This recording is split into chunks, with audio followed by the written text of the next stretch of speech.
Start. All right. So today we are going to start a new chapter. Please ये fan को बंद कर दो.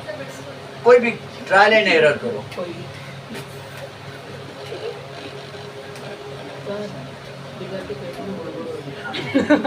हाँ हो गया. हाँ. नहीं बंद कर दो. Yes.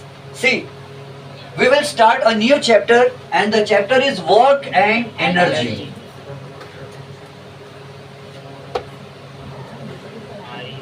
Work and energy. It's a good chapter. छोटा सा चैप्टर है और आपको ज्यादा परेशान भी नहीं करेगा. तो see, some pictures are given in the textbook. Some photos are given. What do those photos say? एक गर्ल बैठी है और बुक में लिख रही है कुछ देख देख कर.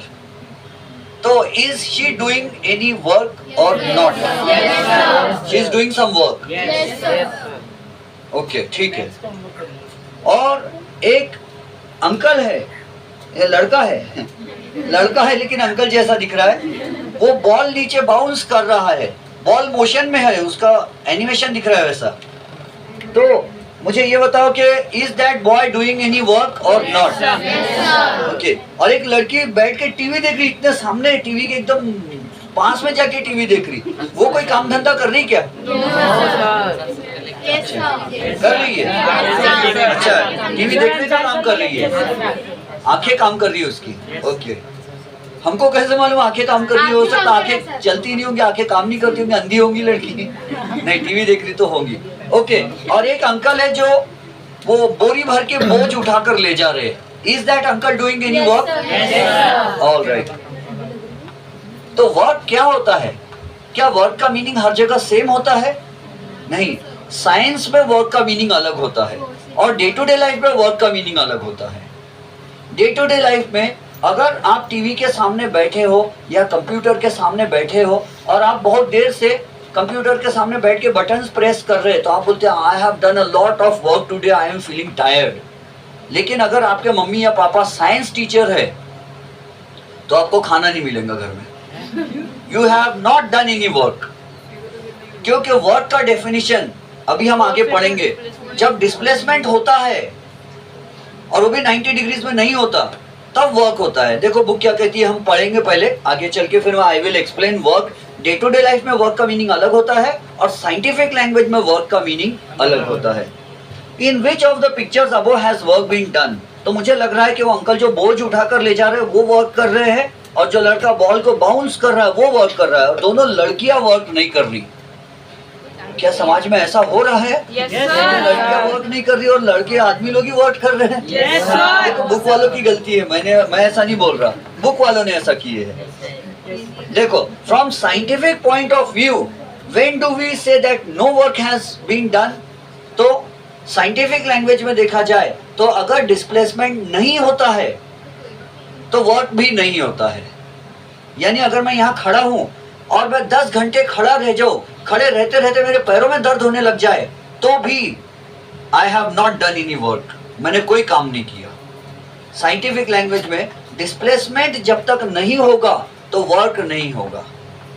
समझ रहे हो? और वो भी डिस्प्लेसमेंट की भी कंडीशन है, कितने डिग्री एंगल बनाना चाहिए, सब समझाता हूँ स्टेप बाय स्टेप. देखो चलो पहले बुक में चलते हैं. जनरली एनी मेंटल और physical activity is referred to as work.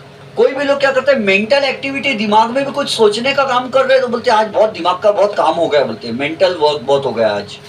Science की लैंग्वेज में मेंटल वर्क कोई वर्क ही नहीं होता क्योंकि दिमाग का थोड़ी डिस्प्लेसमेंट हो रहा, कोई दिमाग थोड़ी कहीं चल के जा रहा है, ब्रेन नहीं जा रहा है. तो सी when we walk or run the energy in our body is used to do the necessary work. We say that a girl who is studying is working or performing work, but that is mental work. एक लड़की बैठी और पढ़ाई कर रही है तो वो फिजिकल वर्क कुछ भी नहीं कर रही, मेंटल वर्क कर रही है. लेकिन फिजिक्स मेंटल वर्क को नहीं मानता, फिजिक्स मानता है फिजिकल वर्क को. फिजिकल वर्क यानी हमारा चलकर एक जगह से दूसरी जगह डिस्प्लेसमेंट होना चाहिए, तब हम कहेंगे कि हमारा कुछ वर्क हुआ है. अगर एक जगह बैठे बैठे कितना भी काम कर लो, कितने भी पापड़ बेल लो, कहा जाएगा कि आपका वर्क डन नहीं होगा. तो चलो फिजिक्स में डेफिनेशन देखो, क्या डेफिनेशन है. Work is said to be done when a force applied on an object causes displacement of the object। तो ध्यान से समझो वर्क का डेफिनेशन क्या है। Work is defined as the product of force and force into displacement into एक और नई चीज आपके सामने आ रही है पहली बार जीवन में। ऐसा पहली बार हो रहा है आपके जीवन में 14-15 सालों में। क्या हो रहा है कि यहाँ पर एक कुछ तो भी आ रहा है कॉस थीटा। कॉस थीटा वो ये समझता है ये आंख जैसा बनाया मैंने, ये क्या है? कार्टून में आईज होती है ऐसी, ऐसा गोल और ऐसा, इसको थीटा बोलते हैं। एंगल बताता है थीटा। ये ग्रीक लैंग्वेज का लेटर है, जैसे इंग्लिश में टी होता है, ग्रीक लैंग्वेज वालों का टी ऐसा रहता है थीटा। और ये एंगल बताता है कुछ। मैथ्स में आया होगा ना इससे पहले कभी? नहीं आया कभी। एंगल समझते हैं आपको क्या होता है? 30 डिग्री 90 डिग्री एंगल। हाँ, तो एंगल की वैल्यू, एंगल क्या होता है ये बताने के लिए थीटा यूज करते हैं। अगर मैं लिखूं theta is equal to 30 degrees तो इसका मतलब है कि एंगल इज 30 डिग्रीज। अगर मैं लिखूं थीटा की वैल्यू 90 डिग्रीज है तो इसका मतलब एंगल इज 90 डिग्रीज। थीटा यानी एंगल। अब ध्यान से समझो, force and displacement and cos theta ये क्या चीज होती है? वर्क का डेफिनेशन क्या है? Mathematical definition. तो सी, एक लड़का है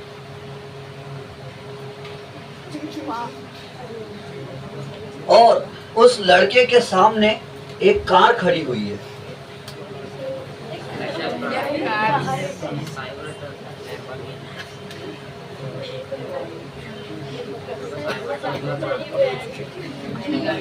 हाँ, वैन खड़ी है।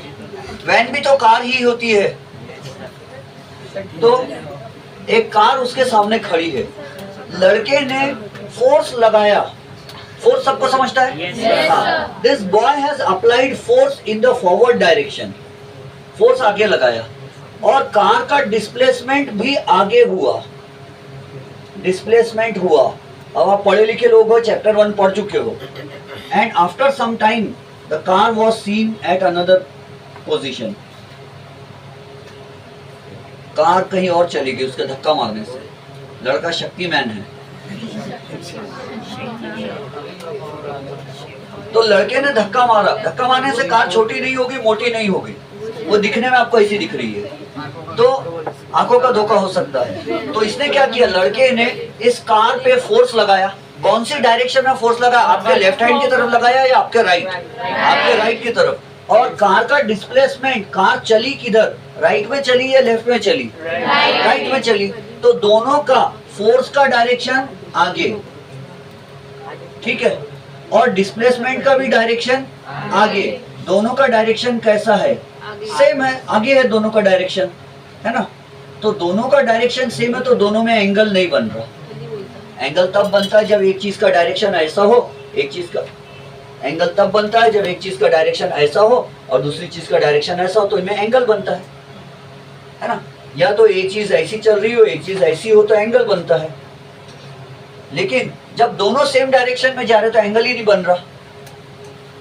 मीनिंग समझ गए? एंगल नहीं बन रहा मतलब एंगल कितना है? 0 डिग्री। एंगल बना ही नहीं मतलब एंगल है ही नहीं मतलब 0 डिग्री बोलते हैं उसको। तो एंगल कितने डिग्री है? 0 डिग्री। और आपको एक टेबल लर्न करना है। ये टेबल आपको 10th स्टैंडर्ड में बहुत काम में आएगा। कुछ वैल्यूज का एक टेबल है। अभी आपको इसका मीनिंग कुछ भी नहीं समझेगा क्योंकि आपको मैथ्स में ट्रिग्नोमेट्री नाम का चैप्टर अभी नहीं पढ़ाया गया। ट्राइगोनोमेट्री, हाँ, मैथ्स 2 में 8 चैप्टर है। अरे वाह, आपने ये भी पढ़ लिए क्या? Very good Samiya. अब सुनो, ये टेबल लर्न करना है। cos 0 डिग्री का वैल्यू होता है 1।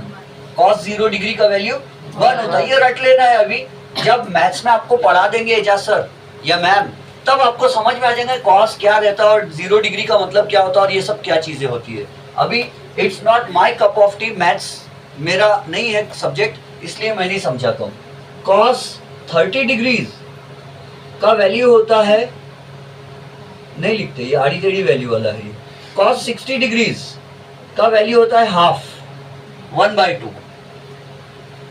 cos बुक ने दिया है कि ये सब वैल्यू 45 दिया है क्या? नहीं दिया ना, बहुत अच्छी बुक है। cos 90 डिग्रीज का वैल्यू होता है 0। cos 90 डिग्रीज का वैल्यू कितना होता है? 0। और cos 180 डिग्रीज का वैल्यू होता है -1। cos 180 डिग्रीज का वैल्यू कितना होता है? -1। बस ये 4 इजी वैल्यूज आपको याद रखना है। cos 0 degree is 1, cos 60 degrees is half, cos 90 degree का वैल्यू 0 होता है, cos 180 डिग्री का वैल्यू -1 होता है। अब इसका मीनिंग मैं आपको समझाता हूँ, ध्यान से समझो। ये लड़का है, इसने फोर्स अप्लाई किया कार पर, कितना? 1000 न्यूटन। फोर्स का ऐसा यूनिट पता है आपको क्या है? न्यूटन। हम पिछले चैप्टर में पढ़ चुके हैं, चैप्टर 1 में। ये ऐसा unit of force is Newton, है ना। हर चीज को गिनने का यूनिट होता है। शक्कर दुकान से खरीद के लाते हो तो लीटर में लाते हैं या किलोमीटर में लाते हैं? किलोग्राम में लाते हैं। तो हर चीज को गिनने का कोई ना कोई यूनिट होता है। उसी तरह फोर्स की वैल्यू कितनी ताकत लगाए, तो ताकत को, फोर्स को गिनने का यूनिट होता है न्यूटन। क्योंकि फोर्स पे न्यूटन नाम के साइंटिस्ट ने बहुत रिसर्च किया। फोर्स क्या करता, फोर्स से शेप चेंज हो जाता, फोर्स लगाने से साइज चेंज हो जाता, फोर्स लगाने से रुकी हुई चीज चल जाती, फोर्स लगाने से चलती हुई चीज रुक जाती है, फोर्स लगाने से डायरेक्शन चेंज हो जाता है। तो फोर्स पे बहुत रिसर्च किया बेचारे ने, न्यूटन ने। इसलिए फोर्स को गिनने का यूनिट न्यूटन के नाम से ला लिए, नहीं तो किलोग्राम, किलोमीटर, किलोलीटर ऐसा कुछ नहीं रखे। बोले न्यूटन ने मेहनत किया, उसका इनाम दे देते। तो फोर्स का ऐसा यूनिट पूरी दुनिया में क्या यूनिट चलता है? न्यूटन, है ना। और डिस्प्लेसमेंट का ऐसा यूनिट किसी को याद है क्या? मीटर पर सेकंड और मीटर। हाँ, तो डिस्प्लेसमेंट समझो, ये कार पहले यहाँ थी, कार का सेंटर यहाँ था, थोड़ी देर कार का सेंटर यहाँ है, थोड़ी देर के बाद ये सेंटर सरक कर यहाँ आ गया। तो यहाँ का सेंटर यहाँ पहुंच गया, मतलब कार कितनी चली? तो हम बोल देते हैं 10 मीटर चली कार। कितने मीटर चली? 10 मीटर। ये लड़के ने फोर्स लगाया और 10 मीटर दूर कार को पहुंचा दिया, ठीक है। और फोर्स लगाने का डायरेक्शन सामने और कार के चलने का भी डायरेक्शन सामने है। और दोनों चीजें अगर सेम डायरेक्शन में जाती तो उनके बीच में एंगल कितना रहता? 0 डिग्री। याद रहेगा 0 डिग्री। तो दोनों के बीच में एंगल 0 डिग्री है। तो इस लड़के ने कितना वर्क किया, ये हमको पता करना है। तो वर्क करने का फॉर्मूला है work is equal to force into displacement into cos theta. तो नाउ सी फोर्स इसने कितना, तो हम शॉर्टकट में लिखते हैं F is equal to work is equal W is equal to work is equal to force dot displacement dot, अब dot नहीं लगा, एक काम करते क्रॉस लगा दे, फोर्स डिस्प्लेसमेंट कॉस, कितने डिग्री लिखूं? 0 डिग्री लिखूं या 90 डिग्री लिखूं? 0। पूछो 0 क्या है? 0 is the angle between force and displacement. Force की डायरेक्शन किधर है? राइट की तरफ। डिस्प्लेसमेंट की भी डायरेक्शन किधर है? राइट की तरफ। और जब दो चीजों की डायरेक्शन सेम रहती है, एग्जैक्टली सेम, तो उनमें एंगल हमेशा कितने डिग्री बनता है? 0 डिग्री। तो यहाँ एंगल में लिख रहा 0 डिग्री। समझ गई है? अब work is equal to force कितना लगाया उसने? 1000 न्यूटन इंटू डिस्प्लेसमेंट कितना हुआ? 10 मीटर इंटू कॉस 0 की वैल्यू कितनी रहती है? 1। सॉल्व करे तो वर्क कितना आ गया? 1000 इंटू 10, यूनिट को साइड में रख दो। 1000 into 10, 10,000।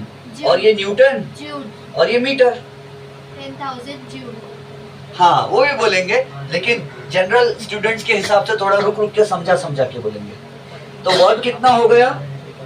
10,000 newton into metre. Newton metre समझा कहाँ से आया? न्यूटन इंटू मीटर, ऐसा। तो वर्क कितना हो गया? 10,000 newton metre. Newton into metre, ये यूनिट का नाम क्या है? Newton into metre. तो work is equal to 10,000 newton into metre. यहां तक कहानी समझ गई? अब ये लड़के ने वर्क किया 10,000 न्यूटन मीटर का। अच्छा, कुछ साइंटिस्ट लोग ने क्या बोले, यार बोले ये दो यूनिट मत रखो, बोले न्यूटन मीटर दो नाम हमको कंफ्यूजन लगता है, बोले एक काम करो एक ही नाम दे दो, बोले। तो फिर क्या किए, साइंटिस्ट लोग में से एक और साइंटिस्ट था जिसने वर्क के बारे में बहुत रिसर्च किया।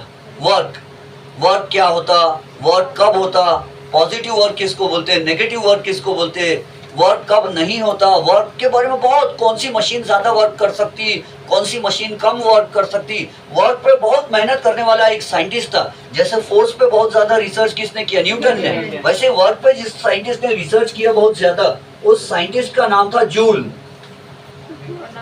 James Prescott Joule. James Prescott Joule, Julie नहीं पढ़ना उसको, जूल।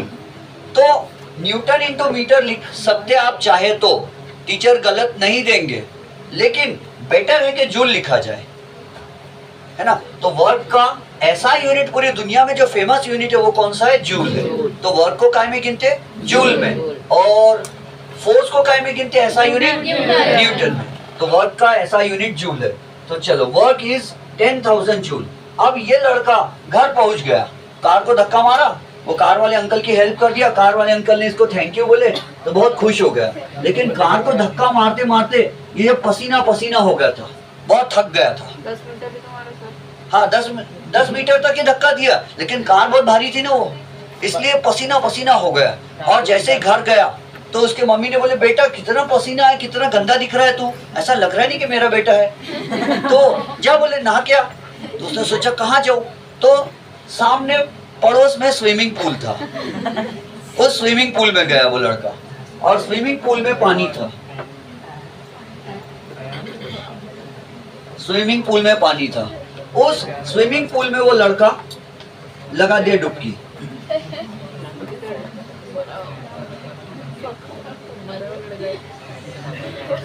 स्विमिंग पूल में डुबकी लगा दिया।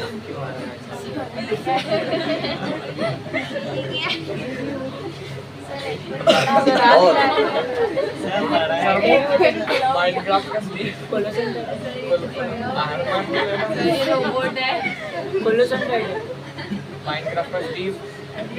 सर एक हाथ चलाओ। वो बचपन में उसको पोलियो हो गया। सर उसने धक्का कैसे दिया अभी? हाँ, तो अब ध्यान से, जब वो स्विमिंग पूल में गया तो स्विमिंग पूल में तैरने लगा, और तैरते तैरते क्या किया, पानी पर उसने पीछे फोर्स लगाया, फोर्स पीछे राइट हैंड साइड की तरफ, आपके राइट की तरफ उसने फोर्स लगाया। लेकिन जितने जोर से जैसे फोर्स लगाया तो खुद आगे बढ़ गया, यानी उस लड़के का डिस्प्लेसमेंट किधर हो गया? आप लोगों के लेफ्ट में। फोर्स लगाया राइट की तरफ और डिस्प्लेसमेंट हो गया लेफ्ट की तरफ। ऐसा होता क्या नहीं होता स्विमिंग करते समय? पीछे धकेलो पानी को तो हम कहाँ जाते? आगे। न्यूटन का कौन सा लॉ आता है यहाँ? Third law of motion. To every action there is an equal and opposite reaction. उसने पानी पे एक्शन फोर्स लगाया, पानी ने उसको रिएक्शन फोर्स दिया, और वो लड़का आगे बढ़ गया, स्विमिंग कर रहा है। तो उसने जो फोर्स लगाया उसकी डायरेक्शन थी राइट हैंड साइड की तरफ, और उस लड़के का जो डिस्प्लेसमेंट हुआ वो हुआ लेफ्ट की तरफ, आपके लेफ्ट की तरफ। तो फोर्स और डिस्प्लेसमेंट का डायरेक्शन सेम है या नहीं है? नहीं है। तो अब ऐसा माना जाता है कि जिस फोर्स का डायरेक्शन किधर है? आपके राइट, और डिस्प्लेसमेंट का डायरेक्शन आपके लेफ्ट की तरफ है। DISPL लिख देता, समझ जाओ डिस्प्लेसमेंट है। तो दोनों के बीच में कितने डिग्रीज का एंगल बन रहा है? वेरी गुड, 180 डिग्रीज का एंगल बन रहा है, समझ गए। और इस लड़के ने पीछे कितना फोर्स लगाया मालूम है? 1000 न्यूटन का, बहुत ज्यादा ताकत से फोर्स लगाया उसने, क्योंकि ये पानी जो है बहुत गाढ़ा पानी है। नहीं गाढ़ा नहीं, कैसा पानी बोलूं इसको मैं? पतला पानी बोल दो। जो भी है, उसने बहुत ज्यादा ताकत लगाया, बहुत जोर से पानी को धकेला, और फिर भी जो है वो ज्यादा आगे नहीं बढ़ पाया। उसका डिस्प्लेसमेंट जो है, डिस्प्लेसमेंट हम कैसे बताते हैं? S। याद करो चैप्टर 1, डिस्प्लेसमेंट S, डिस्टेंस भी बोल देते थे S, है ना। तो कितना आगे बढ़ा वो? तो वो आगे बढ़ा 10 मीटर्स। इतना फोर्स लगाया, सॉरी 10,000 नहीं 1000, सॉरी 1000 न्यूटन का फोर्स लगाया पानी पे, पीछे पानी पे फोर्स लगाया, और कितना आगे बढ़ा? 10 मीटर्स आगे बढ़ा। यहाँ तक समझ गए? अब इसने स्विमिंग करते समय भी वर्क हो गया, इसका काम हो गया। क्यों? क्योंकि डिस्प्लेसमेंट हुआ। तो कितना डिस्प्लेसमेंट हुआ, कितना वर्क हुआ, तो ये हम पता करेंगे। Work is equal to force into displacement into cos. कितने डिग्री लिखूं? कॉस 180, क्योंकि फोर्स की डायरेक्शन और डिस्प्लेसमेंट की डायरेक्शन दोनों में कितना एंगल बन रहा? 180 डिग्री। फोर्स की डायरेक्शन राइट हैंड की तरफ है, डिस्प्लेसमेंट की डायरेक्शन लेफ्ट हैंड की तरफ है, और दोनों में एंगल बनता है 180 डिग्री। तो इसका वर्क हो गया, work is equal to force कितना? 1000 न्यूटन इंटू डिस्प्लेसमेंट कितना? 10 मीटर्स इंटू कॉस 180 की वैल्यू -1। उसका कोई यूनिट नहीं होता कॉस 180 का। तो वर्क की वैल्यू कितनी आ जाएंगी? 1000 into 10 into -1 minus 10,000 है ना, और न्यूटन इंटू मीटर, समझ गए, न्यूटन इंटू मीटर। लेकिन न्यूटन इंटू मीटर कितना होता है, वो जूल हो जाता है, जूल। तो इसने जो वर्क किया वो -10,000 जूल किया, नेगेटिव वर्क किया उसने। देखो डे टू डे लाइफ में नेगेटिव वर्क किसको बोलते मालूम है?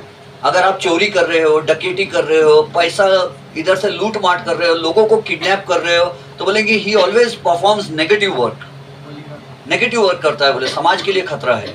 और हॉस्पिटल आपने स्टार्ट कर दिए, आपने स्कूल एस्टेब्लिश कर दिए, लोगों को, गरीब लोगों को पैसा बांटते हो आप, तो बोलेंगे he is doing positive work in the society. लेकिन साइंस वो चीजों में ध्यान नहीं देता है। साइंस बोलता है जब फोर्स एंड डिस्प्लेसमेंट का डायरेक्शन सेम हो तो वर्क की वैल्यू पॉजिटिव आती है, और जब फोर्स का डायरेक्शन और डिस्प्लेसमेंट का डायरेक्शन एक दूसरे के ऑपोजिट होता है तो उस समय वर्क नेगेटिव होता है। कैसा वर्क होता है? नेगेटिव वर्क होता है। और अगर किसी ने बहुत फोर्स लगाया, जैसे मैं दीवार पे बहुत फोर्स लगा रहा, लेकिन दीवार का डिस्प्लेसमेंट कितना हो रहा है, कितने मीटर सरक गई उधर, 0, सरकी नहीं, तो फोर्स की वैल्यू बहुत ज्यादा है, मैंने 1000 न्यूटन का फोर्स लगाया, लेकिन दीवार का डिस्प्लेसमेंट कितना हुआ, 0 मीटर, सरकी नहीं दीवार, तो मेरा टोटल वर्क क्या हो जाएगा, 0। समझ रहे? तो if there is no displacement, work done is 0। Meaning समझ रहे हो? आप घर से स्कूल गए, जिन्होंने चैप्टर 1 पढ़ा है उनकी याद में ये क्वेश्चन है।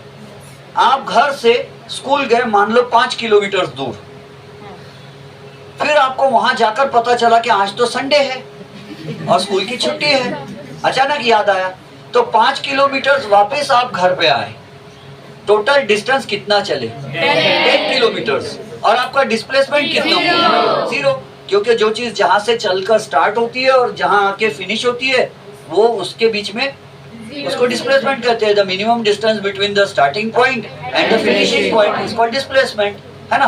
तो आप 5 किलोमीटर तक स्कूल गए, पैदल पैदल चलते 5 किलोमीटर वापस आए, टोटल डिस्टेंस आपका 10 किलोमीटर हो गया और डिस्प्लेसमेंट हुआ 0। तो आपके मम्मी या पापा अगर साइंस टीचर है तो फिर से वही कहानी होंगी, आपको खाना नहीं मिलेगा, आप बोलेंगे बहुत थक गए, स्कूल पैदल पैदल गए, स्कूल से पैदल पैदल वापस आए, बहुत काम कर लिया आज, बहुत वर्क हो गया। लेकिन आपके पेरेंट बोलेंगे योर डिस्प्लेसमेंट इज 0, तो work is equal to force into 0, displacement 0, cost जो भी होगा एंगल आपका, लेकिन आपका वर्क डन की वैल्यू 0 आएंगी। क्यों मालूम है? क्योंकि डिस्प्लेसमेंट 0 हो गया। और डिस्प्लेसमेंट 0 कब होता है? जो चीज जहां से चलना स्टार्ट करती है घूम फिर के वहीं पे आ जाती है, तो हम बोलते हैं डिस्प्लेसमेंट 0 हो गया। तो मीनिंग समझ में आता है? ये दोनों लड़के थे, इसने पॉजिटिव, गाड़ी धकेलने में पॉजिटिव वर्क डन किया और स्विमिंग में नेगेटिव वर्क किया। क्या हम पॉजिटिव वर्क का डेफिनेशन बोल सकते हैं अब? क्या है? हाँ, very good. When the force and displacement are in the same direction the work is said to be positive. समझ गए कितनी इजी डेफिनेशन है? एंड नेगेटिव वर्क का डेफिनेशन आता है 1 मार्क के लिए एग्जाम में। What is negative work? If the direction, when the direction of force and direction of displacement are opposite to each other, the work is said to be negative. Work कैसा हो जाता है उस समय? Negative हो जाता है ना। तो सेम डायरेक्शन में फोर्स और डिस्प्लेसमेंट है तो work is positive, and if they are in opposite directions then the work done is negative. याद रहेगा? Yes, sir. पक्का? Yes, sir. Positive work, negative work समझ गए? Yes, sir. अब ध्यान से समझो तीसरी चीज, ये दोनों लड़के थे, पॉजिटिव वर्क नेगेटिव वर्क का डायरेक्शन डिस्प्ले डेफिनेशन समझ के हम वर्क का डेफिनेशन लिखो क्या बोर्ड पे? लिखा है बुक में? लेकिन आपको भी तो एग्जाम में लिखना पड़ेगा ना, आप ऐसा नहीं बोल सकते for correct answer please refer to page number 18 of the textbook. Exam में लिखना पड़ेगा, तो मैं भी लिख देता हूँ। What is work? The product of force and दी है, work is said to be done when a force applied on an object causes displacement of the object. तो नहीं लिख के दूँ? हाँ, कुल्फी? अच्छा जम रही तो बंद कर दो ना इसी को। हाँ होता है, वो स्टूडेंट्स ने तोड़ दिए चालू बंद करके, गर्ल्स को ठंडी बॉयज को गर्मी, गर्ल्स को गर्मी बॉयज को ठंडी, उल्टा उल्टा होता था और उसको चालू बंद करके बटन ही तोड़ दिए। महान होते हैं। तो सी वर्क एंड एनर्जी, तो वर्क का डेफिनेशन नहीं लिखो है, लिख लेता हूँ ना, लिख लेते हैं। क्या है? Work is said to be done, work is said to be done when a force applied on an object causes displacement of the object। अगर आपने किसी चीज पर फोर्स लगाए और वो चीज का डिस्प्लेसमेंट हो गया, वो सरक गई अपनी जगह से, प्लेस चेंज हो गई उसकी, तो आपने वर्क कर ली है। साइंस की लैंग्वेज में डिस्प्लेसमेंट। तो ध्यान से समझो, अगर एक रास्ते में फुटबॉल पड़ा है या आपके हाथ में फुटबॉल है और आपने ऐसा फेंक दिया उसको उठाकर ऊपर, ऐसा ऊपर से यू टर्न ऐसा करते पैराबोला, ऐसा फेंक दिया आपने, तो फुटबॉल को आपने ऐसा फेंक दिए, तो आपने क्या किया? वर्क किए। क्यों? क्योंकि आपने फुटबॉल पे क्या लगाए? फोर्स, और फुटबॉल का क्या हो गया? डिस्प्लेसमेंट। तो आपने क्या किए? वर्क किए। बात समझ रहे हो? तो जब जब आप फोर्स लगाते हो और डिस्प्लेसमेंट होता है तो उस समय वर्क हो जाता है। बात समझ में आती है? लेकिन अब देखो कुछ और चीज, यह है हमारी धरती माता, अर्थ दिखती है, इधर ला लेते हैं, यह है अर्थ। अच्छा, पहले डेफिनेशंस का सिलसिला कंप्लीट करते हैं क्या? Work is said to be done when a force applied on an object causes displacement of the object. अब what are the types of work? Positive, negative and zero work. There are 3 types of work. क्या acceleration भी 3 types का था? When the velocity goes on increasing, positive acceleration. When the velocity goes on decreasing with time, negative acceleration. When the velocity remains the same, constant, zero acceleration. तो अब देखो, वैसे work भी 3 प्रकार का होता है। What is positive work? Yes, positive work का definition: if direction of force and direction of displacement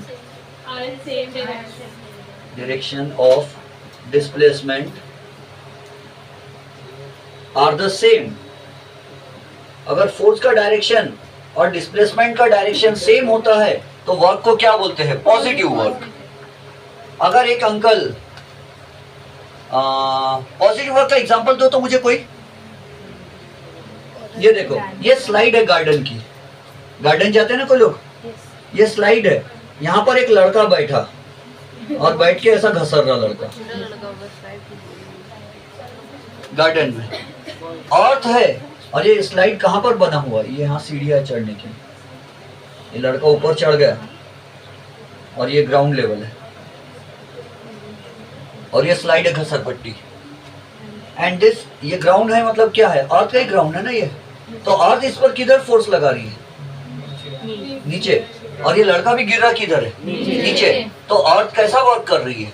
positive work. The earth is doing positive work. अच्छा, एक पत्थर नीचे गिर रहा है ऊपर से, तो अर्थ इस पे पत्थर पे फोर्स किधर लगा रही है? नीचे। फोर्स किधर लगा रही? नीचे। और पत्थर का डिस्प्लेसमेंट, स्टोन का डिस्प्लेसमेंट किधर हो रहा है?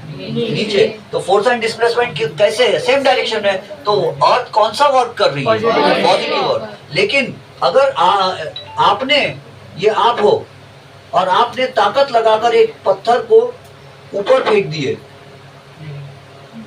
आपने पत्थर को ऊपर फेंक दिए, तो आपका वर्क कैसा है? गलत, पॉजिटिव है। पत्थर को ऊपर फेंकते समय आप क्या करते? फोर्स किधर लगाते? ऊपर। और पत्थर जा रहा किधर? ऊपर। तो आपका वर्क कैसा है? पॉजिटिव। लेकिन अर्थ का वर्क कैसा है? नेगेटिव। क्योंकि अर्थ किधर फोर्स लगाती है? हमेशा नीचे, towards the centre of the earth. तो अर्थ नीचे फोर्स लगा रही है, लेकिन पत्थर जा रहा ऊपर है, तो अर्थ का वर्क बेकार में जा रहा, नेगेटिव वर्क है। अर्थ बोल रही नीचे आओ, फोर्स नीचे लगा रही है, अर्थ नीचे खींचना चाह रही है फोर्स लगा के, लेकिन पत्थर का डिस्प्लेसमेंट ऊपर हो रहा है, तो अर्थ का वर्क नेगेटिव है और आपका वर्क पॉजिटिव है। क्योंकि आपने तो ऊपर फोर्स लगाए ना, और पत्थर जा रहा भी ऊपर, तो आपने पॉजिटिव वर्क किए, अर्थ नेगेटिव कर रही। बोलो कंफ्यूज हो गए क्या? यस सर हो गए? Very good. तो कभी भी फोर्स होता है तो उसमें देखना दो लोगों का रोल आ जाता है कम से कम। वो ये हो जाता है, देखो पत्थर फेंकने का एक्टिंग करके देखो, या तो आप ऐसा फेंकते हो पत्थर या तो ऐसा फेंकते हो। जैसा भी आप पत्थर फेंकते हो तो फोर्स किधर लगाते हो आप? ऊपर। और पत्थर का डिस्प्लेसमेंट किधर हो रहा? ऊपर। तो आपने जिधर फोर्स लगाया, वो लड़के ने देखो क्या किया था, वैन वाले लड़के ने फोर्स आगे लगा और वैन गई भी किधर? आगे। तो उसका वर्क कैसा हुआ? पॉजिटिव। आपने फोर्स किधर लगाया? ऊपर। और स्टोन गया किधर? ऊपर। तो आपका वर्क कैसा हुआ?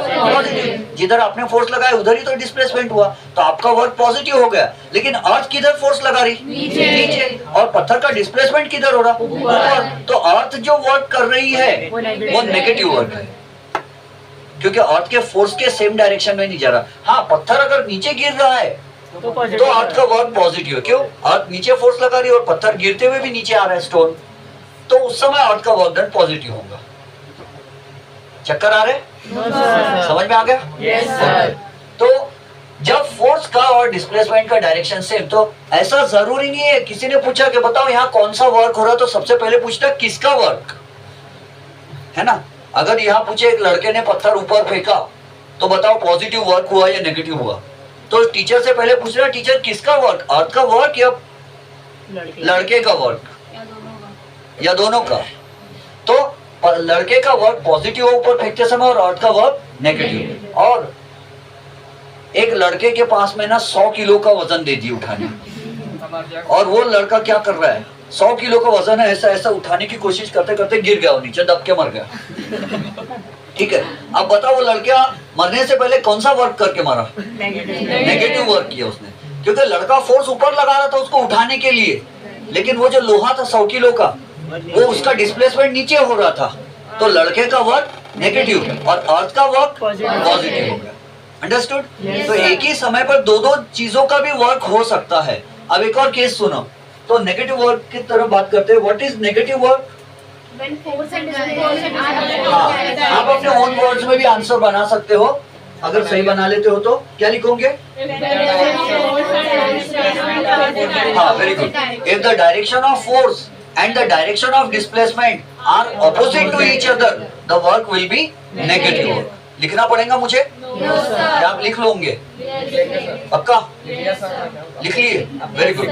अच्छा, बढ़िया, वेरी गुड। कोई ऐसे आप में से जो नहीं लिख पाएंगे अपने मन से? सब लिख लेंगे? ठीक है। अब आती है बारी जीरो वर्क की। वर्क जीरो कब होता है? नवनीत डाइजेस्ट आपसे पूछती है, what are the two conditions when the work is not done? When the angle is 90 degrees. Very good, Samiya. When the angle is 90 degrees. अब देखो क्या होता है। थोड़ी देर पहले, हाँ, सामिया ने शायद पूरी टेक्स्ट बुक पढ़ डाली ना आपने। Very good, keep it up.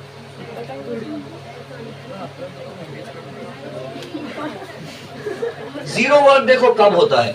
There are two conditions when the work done is zero. Case number 1, zero work कब होता है? या तो if displacement is zero, if S is zero, ऐसा कोड लैंग्वेज लिखे मैथ्स की तो समझता क्या? If S is zero then W also is zero. If S is zero W also is zero. अगर डिस्प्लेसमेंट जीरो हो रहा है मतलब कोई चीज डिस्प्लेस हो ही नहीं रही, सरक ही नहीं रही अपनी जगह से, तो वर्क भी जीरो हो रहा है। अगर मैं दीवार पे बहुत फोर्स लगा रहा हूँ और दीवार सरक रही नहीं अपनी जगह से, तो मेरा वर्क जीरो हो गया। अंडरस्टूड? चाहे मैं कितना भी थक जाऊं। उसके बाद और दूसरा कंडीशन है इफ थीटा इज 90 डिग्रीज, क्योंकि ध्यान से समझो, यह है हमारी धरती माता अर्थ, और मून जो है वह हमारे अर्थ के चक्कर लगा रहा है ना। मान लो गोल ऑर्बिट में मून हमारे अर्थ के चक्कर लगा रहा है। ये अर्थ है और ये मून है एम। मून को अर्थ का ग्रेविटेशनल फोर्स खींच रहा है बोलते अपने तरफ, है ना। क्या मून भी अर्थ को खींचता है? यस, ग्रेविटेशनल फोर्स दोनों में रहता है। एप्पल ज्यादा फोर्स से अर्थ को अट्रैक्ट करता, एप्पल अर्थ को अट्रैक्ट कर रहा है या अर्थ एप्पल को अट्रैक्ट कर रही है? न्यूटन का सुने होंगे ना आपने, एप्पल ट्री के नीचे लेटा था बोलते एप्पल गिर गया, हालांकि झूठ कहानी है ना। ये ऐसा ट्री था बोलते और नीचे यहाँ न्यूटन लेटा हुआ बैठा हुआ था ऐसे उदास। हाँ, बुक पढ़ते हुए क्या? यस सर, मैंने बुक पढ़ा उसके ऊपर। अच्छा, ऐसा बैठा था बोलते। इट्स नॉट रियली ट्रू, क्योंकि उसने बहुत कुछ पढ़ा, पढ़ने के बाद आया। ऐसा एप्पल गिरने के बाद आता तो मैं तो नारियल सिर पे गिराने तैयार हूँ, तरबूज बड़े बड़े भारी बोझ गिरा दो मेरे सिर पे हेलमेट पहने बाद। तो ये एप्पल गिरने से कुछ नहीं हुआ। ही स्टडीड, है ना, केपलर के लॉज वगैरह बहुत कुछ बुक्स पढ़ के, ये सब कुछ पढ़ के अपने लॉज बनाए। तो ये एप्पल था बोलते हैं, ऐसा एप्पल गिर गया तो अर्थ क्यों गिरा? क्योंकि सॉरी, एप्पल क्यों गिरा? ग्रेविटेशनल फोर्स ने खींचा, है ना, नीचे, इसलिए एप्पल नीचे गिरा। मैं क्या बोल रहा था? हाँ, तो अर्थ ने एप्पल को अट्रैक्ट की ग्रेविटेशनल फोर्स से। क्या अर्थ भी एप्पल को अट्रैक्ट कर रहा था? यस, अर्थ भी एप्पल को अर्थ एप्पल को अट्रैक्ट कर रही और एप्पल भी अर्थ को अट्रैक्ट कर रहा था। लेकिन एप्पल अर्थ के पास आया क्योंकि वो हल्का है, और अर्थ एप्पल के पास नहीं गई क्योंकि अर्थ भारी है। जो चीज हल्की रहती वही तो जाती ना। एक बड़ा मैग्नेट ले लो और एक छोटा मैग्नेट ले लो। बड़े मैग्नेट का नॉर्थ पोल, छोटे मैग्नेट का साउथ पोल। कौन सा मैग्नेट किसके पास सरक के आएगा? छोटा वाला बड़े के पास सरक के आएगा। ये समाज का रूल है। ये छोटा वाला बड़े के पास सरक के आता है। तो इस तरह जैसे अर्थ सन की तरफ अट्रैक्ट होती जाती है। हाँ, जैसे अर्थ सन के अट्रैक्ट होती है, क्या अर्थ भी सन को अट्रैक्ट करती है? यस। अच्छा, एप्पल अर्थ को अट्रैक्ट कर रहा है और अर्थ भी एप्पल को अट्रैक्ट कर रही है। कौन ज्यादा फोर्स से अट्रैक्ट कर रहा है? आंसर है दोनों। जितने फोर्स से अर्थ एप्पल को खींच रही है, उतने ही फोर्स से एप्पल भी अर्थ को खींच रहा है। एक्सेलरेशन 0 हो गया, यानी इधर उधर। अरे मास का डिफरेंस है बस भाई, हाँ, मास का डिफरेंस है। तो ये क्वेश्चन पूछा जाता है। और न्यूटन का लॉ आप बाद में पढ़ोगे 10th में डिटेल में। न्यूटन का लॉ सिर्फ प्लैनेट्स के लिए नहीं है। न्यूटन ने कहा कि रास्ते में दो अंकल लोग खड़े हैं, तो पहले अंकल दूसरे को अट्रैक्ट कर रहे हो, दूसरे अंकल पहले अंकल को अट्रैक्ट कर रहे हैं। ये एसी मुझे अट्रैक्ट कर रहा, मैं एसी को अट्रैक्ट कर रहा हूँ। ये इनकी बोतल मुझे अट्रैक्ट करी, मैं इनकी बोतल को अट्रैक्ट कर रहा हूँ। तो आप बोलेंगे अट्रैक्ट करे तो फिर भीड़ क्यों नहीं जाती बोतल आके आपसे? वो इसलिए कि दुनिया का सबसे कमजोर, सबसे वीकेस्ट, सबसे कम वैल्यू का फोर्स ग्रेविटेशनल फोर्स है। अट्रैक्ट तो करते लेकिन इतनी कम वैल्यू से करते कि वो बोतल को सरकती भी नहीं बोतल मेरे तरफ। मीनिंग समझ रहे हो? ग्रेविटेशनल फोर्स की वैल्यू बहुत कम हो जाती है कि दुनिया का सबसे कमजोर फोर्स है। चलो आगे बढ़ते हैं, जाने दो। अभी हमारा ग्रेविटी का टॉपिक थोड़ी है, किधर भी नहीं जाना चाहिए। तो चलो, अर्थ से मुझे याद आ गई थी ग्रेविटी की। मून को अर्थ अट्रैक्ट कर रही इधर, हालांकि मून भी अट्रैक्ट करता है, हम वो नहीं देख रहे। अर्थ इधर अट्रैक्ट कर रही मून को। अगर अट्रैक्ट नहीं करती तो क्या होता था? किधर जाता था? स्पेस में घूमते रहता था, स्ट्रेट लाइन में जाता था। Very good. क्योंकि न्यूटन का फर्स्ट लॉ ऑफ मोशन क्या कहता है? Every object continues to be in a state of rest और of uniform motion along a straight line unless some force attracts it, है ना, अनबैलेंस फोर्स। अगर अर्थ का फोर्स उसको इधर खींच के न रखे, पकड़ के अंदर के तरफ, तो सीधे भाग के निकल जाना चाहता है मून, है ना। जाने दो, अभी हम वो भी नहीं पूछते। तो मून को अर्थ इधर खींच रही, लेकिन मून जा रहा किधर? इधर। मून इधर जा रहा ना आगे। तो what is the direction of displacement? Displacement का डायरेक्शन किधर है? इधर, है ना। मैं एरोज नहीं बना रहा, वेक्टर वगैरह, छोटी क्लास अपनी। ये देखो, अच्छा, जो भी वेक्टर क्वांटिटी होती है ना, उस पर ऐसा एरो बनाते हैं। आपने तो फर्स्ट चैप्टर में पढ़े हैं, मैं बना देता। फोर्स वेक्टर क्वांटिटी है, समझता है आपको? Quantity which has magnitude as well as direction, value और डायरेक्शन दोनों, तो उसको वेक्टर क्वांटिटी बोलते हैं।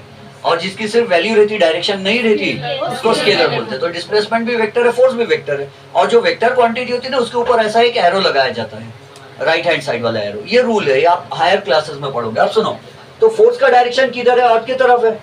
और डिस्प्लेसमेंट का डायरेक्शन किधर? इधर है। दोनों में एंगल कितने डिग्रीज बन रहा है?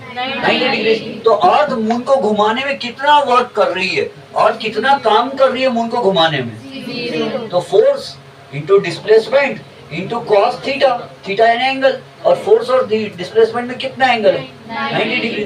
तो और बहुत ज्यादा फोर्स लगा रही, डिस्प्लेसमेंट भी हो रहा है समझो, लेकिन कॉस 90 की वैल्यू कितनी होती है? 0। तो force into displacement into 0। Force की जो भी वैल्यू होंगी, डिस्प्लेसमेंट की कुछ जो भी वैल्यू होंगी, लेकिन 0 से मल्टीप्लाई करेंगे तो क्या होगा? टोटल वर्क डन 0 हुआ। तो जो मून गोल गोल गोल गोल गोल गोल घूम रहा है, इसमें अर्थ कितना रोल निभा रही है, अर्थ कितना काम कर रही है, वर्क कितना हो रहा है अर्थ का? 0। अगर आप यहाँ पे खड़े हो गए और आपने अपना हाथ ऐसे कर दिए, ऐसा, और आपके हाथ से एक रस्सी बांधी हुई है, रस्सी पे पत्थर है और वो पत्थर ऐसा गोल घूम रहा है, ऐसा पत्थर बांध के बहुत देर तक घुमा रहे आप, आपके हाथ दुख गए, 1 घंटा तक पत्थर घुमा रहे, आपके हाथ में दर्द हो गए, आप थक गए, और फिर पत्थर रुकने के बाद आपने बोले I have done a lot of work, तो आपके मम्मी चपाती मारेंगे, बोलेंगे काय का वर्क, डिस्प्लेसमेंट इधर नहीं, डिस्प्लेसमेंट तो हो रहा है ना, अच्छा घूम के वहीं आ गया इसलिए 0 हो गया, लेकिन आपने 3.5 चक्कर घुमाए समझो, तो आधा चक्कर का तो डिस्प्लेसमेंट होगा। तो सी डिस्प्लेसमेंट का डायरेक्शन इधर है और फोर्स आप किधर लगा रहे, आप खींच के रख रहे हैं ना रस्सी को, कि छोड़ दिए जा बोले भाग जा, खींच के रख रहे हैं आप, फोर्स लगा के रख रहे हैं, तो फोर्स पे और डिस्प्लेसमेंट में कितने डिग्रीज का एंगल बन रहा है, 90 डिग्रीज का। तो आप जो रस्सी घुमाते हो गोल गोल गोल गोल, तो आप कोई भी वर्क नहीं कर रहे है ना, आप रस्सी से पत्थर को घुमा रहे, और किसी ने कहा क्या काम कर रहे, बोला कोई काम नहीं कर रहा हूँ, 0 काम कर रहा हूँ, है ना। लोग बोलेंगे ये क्या परेशान हो, पागल हो गए बोलेंगे, है ना, पत्थर घुमा रहे, बोले कोई काम नहीं कर रहे। हाँ वेरी गुड, इसमें सेंट्रीफ्यूगल फोर्स भी रहता है जो हमारे हाथ को बाहर की ओर खींचता है, हर गोल घूमने वाली चीज को बाहर खींच लेता है, चैप्टर 1 में पढ़े थे, है ना। कार में आप पीछे बैठे हो, मैं कार चला रहा हूँ, फास्ट में उन्हें कार चला, मैंने लेफ्ट में टर्न दिया और आप पीछे बैठे तो राइट में ऐसे हो गए, किसने खींच लिया आपको राइट में, मम्मी पापा का प्यार, प्रेत आत्मा का साया, magnetic force, gravitational force no, electrical force no, वो सेंट्रीफ्यूगल। लेकिन अभी अपने सिलेबस में नहीं तो अपन नहीं पढ़ते, बहुत सारे एग्जांपल्स है उसके। बकेट में पानी भरे आपने और ऐसा घुमा रहे वर्टिकली, तो जब बकेट ऊपर जा रही है ऐसी, है ना, बकेट ऐसी आपने खड़ी घुमा रहे बकेट, और बकेट में पानी भरा है, बकेट ऊपर भी चली लेकिन पानी नहीं गिर रहा नीचे, क्यों, सेंट्रीफ्यूगल फोर्स पानी को ऊपर खींच रहा है। बट अभी वो अभी अपने सिलेबस में नहीं पढ़ेंगे, that is extra knowledge. School और अच्छा जाने दो। तो बात समझ में आई, ये अर्थ कितना वर्क डन कर रही, 0। तो if theta is 0 then also work done is 0। ध्यान से, एक अंकल एक फुटबॉल पे फोर्स लगाते हैं, फुटबॉल आगे जा रहा,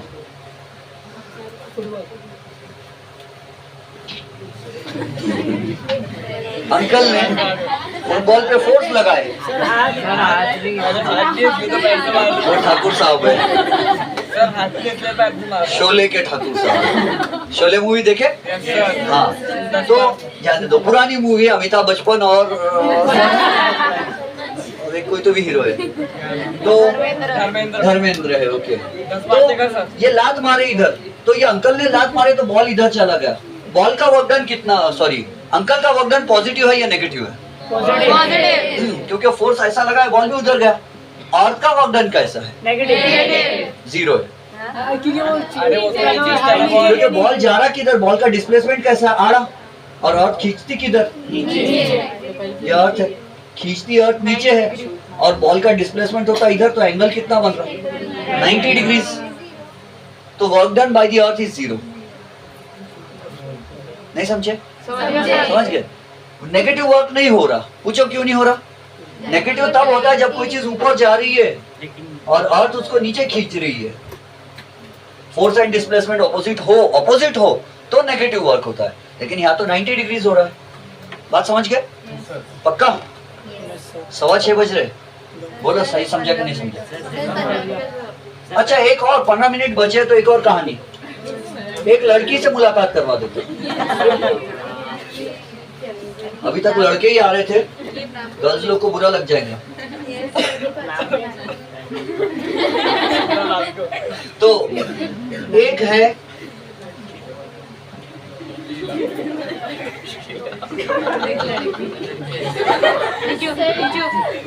नंदी बैल,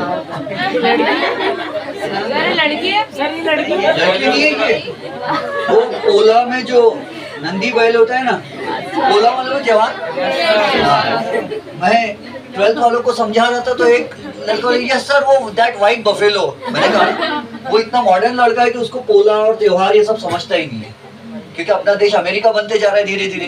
है ना। हमको बाकी दूसरे त्योहार याद रहते, 14 फरवरी को कौन सा त्योहार आ रहा है ये याद रहता लोगों को, हैलोवीन याद रहता, बहुत सारे त्योहार याद रहते, लेकिन ये वाला त्योहार, देश के त्योहार याद ही नहीं रहते। 4 जुलाई का मालूम क्या? इंडिपेंडेंस डे अमेरिका का। अब सुन, अमेरिका का जाने दो, बात में सोचना। तो ये है एक नंदी बैल इंडिया का इंडिपेंडेंस और यहाँ एक लड़की।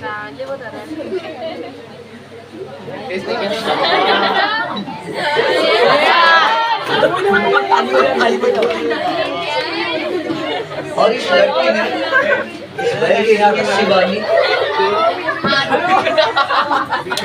जानिए बैल नहीं, कार चलाने लगा।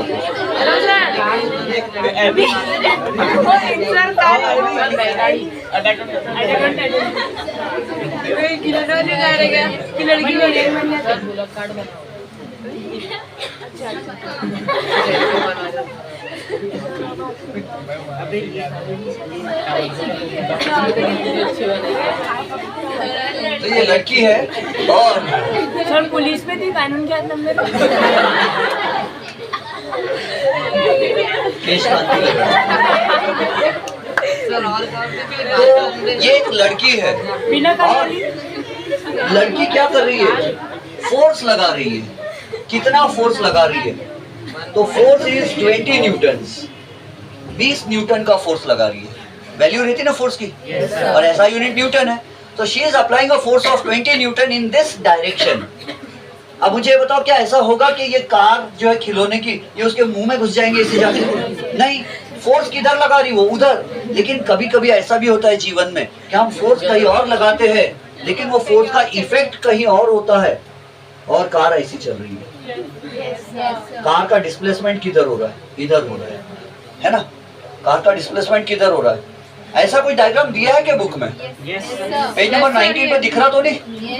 एक बॉक्स बना है और F बार लिखा है और नीचे F1 बार लिखा है।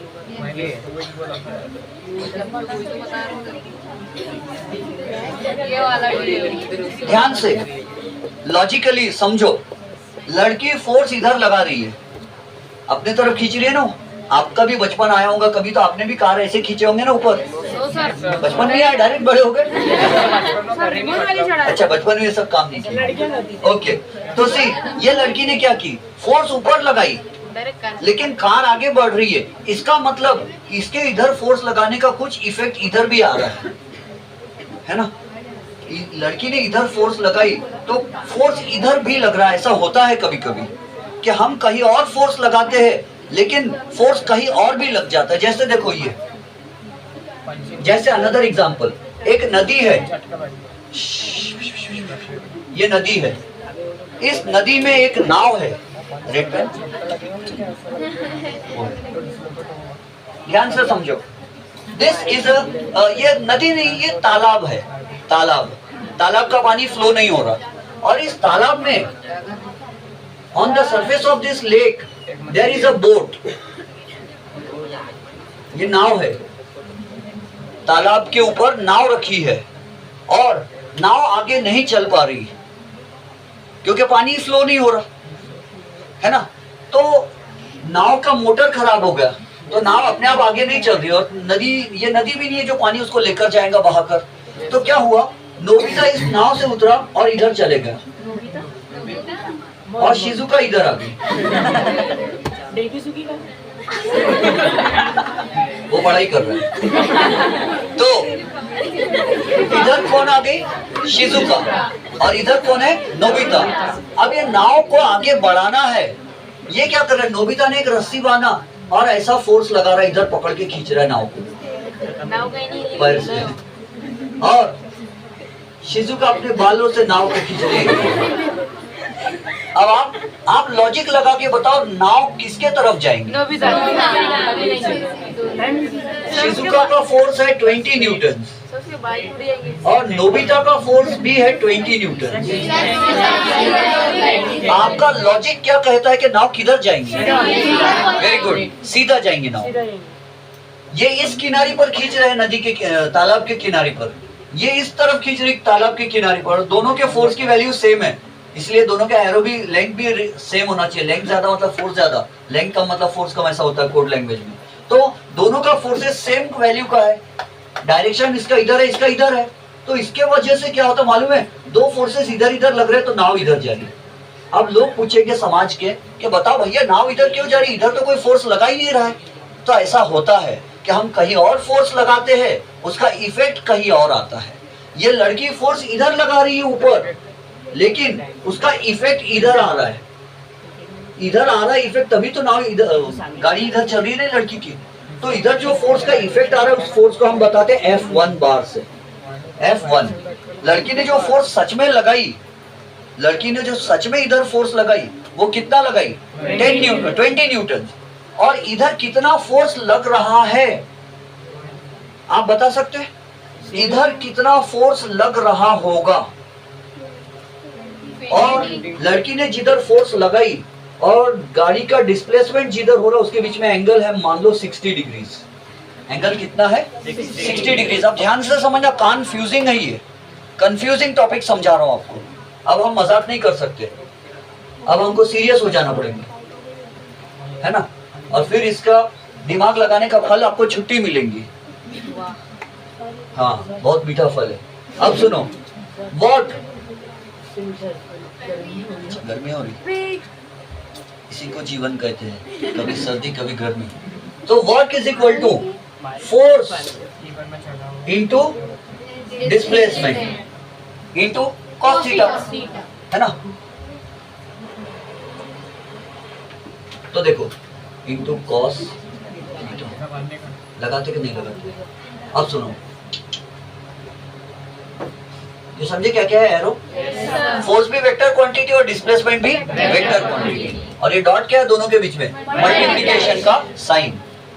अब ये लड़की ने इधर फोर्स लगाई, कितना लगाई, 20 न्यूटन। इधर कितना फोर्स लगा, अगर हमको ये पता करना है, बी सीरियस, अगर आपको ये पता करना है कि इस लड़की का फोर्स इधर फोर्स लग रहा होगा कि नहीं लग रहा होगा, लग रहा होगा।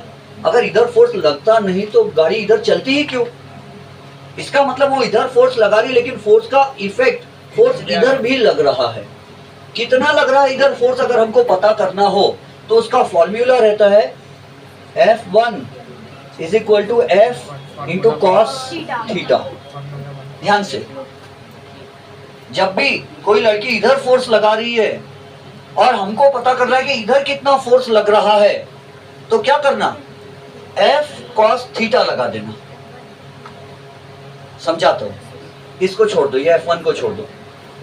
जब इधर कोई लड़की फोर्स लगा रही हो और यहाँ कितना फोर्स लग रहा हो पता करना हो तो F के साथ क्या लगा दो, cos थीटा। थीटा यानी एंगल, और वो लड़की ने कितना एंगल बनाई, 60 डिग्रीज बनाई।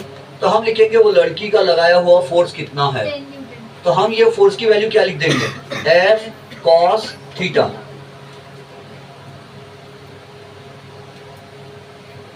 सोच समझ के, मुझे भी सोच समझ के समझाना पड़ेगा आपको ताकि आपके बजट के बाहर ना चले जाए, इसीलिए आपको समझ में आए। तो देखो F cos थीटा की वैल्यू कितनी आ रही, F cos थीटा, तो F की वैल्यू कितनी है 20, cos 60 डिग्रीज। किसी को याद है cos 60 डिग्रीज कितनी होती है, हाफ, है ना। तो अब ये सॉल्व करें तो क्या आ रहा, 10 न्यूटन। और F cos थीटा का मीनिंग समझ गए क्या हो गया, जब कोई इधर फोर्स कितना लगा रहा है, इधर फोर्स लगा रहा है और इधर गाड़ी चल रही है, तो इधर कुछ ना कुछ फोर्स लग रहा है और इधर कुछ ना कुछ फोर्स लग रहा है। तो कितना लग रहा है हमको पता करना है, तो F इंटू कॉस थीटा कर लेना, और एंगल पर डिपेंड करता है कितना फोर्स लग रहा है। तो अब इधर कितना फोर्स लग रहा है, F cos थीटा की वैल्यू कितनी आ रही है, 10 न्यूटन। तो इसलिए गाड़ी इधर चल रही है क्योंकि वो भले उधर 20 न्यूटन का फोर्स लगा रही, लेकिन वो 20 न्यूटन में से 10 न्यूटन इधर लग जा रहा है। बात समझ गई, गाड़ी ऊपर क्यों नहीं गई, वेरी गुड, ग्रेविटेशनल फोर्स नीचे खींच रहा है। अब सुनो, ये लड़की की गाड़ी ज्यादा फास्ट भागेंगी या एक दूसरी लड़की है, दूसरी लड़की बहुत अजीब है, बहुत अजीब है, छोटी बच्ची है वो, उसको अभी उतना तेज दिमाग नहीं है, इधर का दिखता है ना। हाँ, तो देखो एक खिलौने वाली कार है, दूसरी कार ये काम करते हैं वैसे ही वाली कार है, लेकिन हम दूर से देख रहे हैं, ऐसी कार है। और एक लड़की रस्सी बांध के ऐसा खींच रही है, और वो लड़की खुद जो है वो सो गई ग्राउंड पे, और सोए हुए गाड़ियाँ तो सर पे बैठेंगी सर, अपने हाथ से ऐसी गाड़ी खींच रही है सामने। सर पे बैठेंगी। तो फोर्स किधर लगा रही है? F इधर 20 न्यूटन्स का। कितने न्यूटन का लगा रही है? 20। और अब आगे कितना फोर्स लग रहा होगा पता करना है, तो क्या करेंगे? वही F cos थीटा F। और गाड़ी चल रही किधर होंगी? सामने। ये डिस्प्लेसमेंट है ना। तो फोर्स का और डिस्प्लेसमेंट का डायरेक्शन कैसा है? सेम है। तो एंगल कितना बन रहा होगा? 0। तो हम करेंगे F cos थीटा, यानी F cos 0 डिग्री। हमने 0 डिग्री क्यों किया? क्योंकि फोर्स एंड डिस्प्लेसमेंट का डायरेक्शन सेम है। जब सेम डायरेक्शन रहा तो 0 डिग्री, अपोजिट डायरेक्शन रहा तो 180 डिग्री। और लाइफ में कभी कभी ऐसा भी होता है कि सेम डायरेक्शन भी रह सकता है फोर्स और डिस्प्लेसमेंट का, अपोजिट भी रह सकता है, और कभी कभी कुछ और भी रह सकता है। जरूरी नहीं कि हर बार सेम या अपोजिट ही रहे, कभी कभी 60 डिग्री भी बन सकता है ना। तो समझने की कोशिश करो, एंगल कितना है? 0 डिग्री। तो अब आगे कितना फोर्स लग रहा है? फोर्स की वैल्यू कितनी है? 20 है ना। F जो लगा रही है वो फोर्स, वो कितना लग रहा है? F cos theta 20 into cos 0 की वैल्यू कितनी होगी? 1। दिस विल बिकम 20 न्यूटन, यानी पूरा फोर्स उधर ही लग रहा है। अब एक तीसरी लड़की की कहानी पढ़ेंगे, फिर छुट्टी हो जाएंगी। हाँ 5 मिनट बचे हैं। तीसरी लड़की की कहानी 3 मिनट्स हो रहे, तो चलो 3 मिनट्स में पढ़ लेंगे। मुझे मालूम है मैंने बहुत ज्यादा पढ़ा दिया आपको, दिमाग के ऊपर हो गया, सिर के ऊपर से पानी चला गया, पढ़ाई भी ऊपर से चली गई होगी। नहीं, अच्छा ठीक है। अब सुनो, एक लड़की है, उसके पास एक कार है खिलौने वाली, और वो लड़की क्या कर रही है? अपने लंबे लंबे हाथ से कार का, हाँ मुझसे, सुफियान से मिलना है। अच्छा सुफियान चले जाओ। See this is the string, ये रस्सी है, और लड़की रस्सी बांध के ऊपर खींच रही है। कार आगे चलेगी क्या नहीं चलेगी? कार आगे जाएगी क्या नहीं जाएगी? क्यों नहीं जाएंगी? फोर्स ऊपर लगाने से कार आगे क्यों नहीं चली? इधर देखो, इधर उसने क्या करी थी? टेढ़ी डायरेक्शन में खींची थी, तो आगे बढ़ी थी ना कार। जब टेढ़ी डायरेक्शन में खींची थी तो कार आगे बढ़ी थी, फिर ऊपर खींच रही तो कार आगे क्यों नहीं बढ़ रही? वेरी गुड, क्योंकि 90 डिग्रीज बन रहा है ना। हम चाहते कि कार इधर चले, डिस्प्लेसमेंट इधर हो, और फोर्स लगा रहे ऊपर, तो फोर्स और डिस्प्लेसमेंट में एंगल कितना बन रहा? 90 डिग्रीज। तो वर्क कितना कर रही है लड़की? 0। वर्क 0 हो रहा, तो गाड़ी चलेगी थोड़ी? बिना काम किए थोड़ी गाड़ी चलती। तो चलो इसको बाद में हम एक बार और अच्छे से डिटेल में पढ़ लेंगे, और फिर आगे बढ़ेंगे। अभी छुट्टी कर देते हैं, क्लोज इट।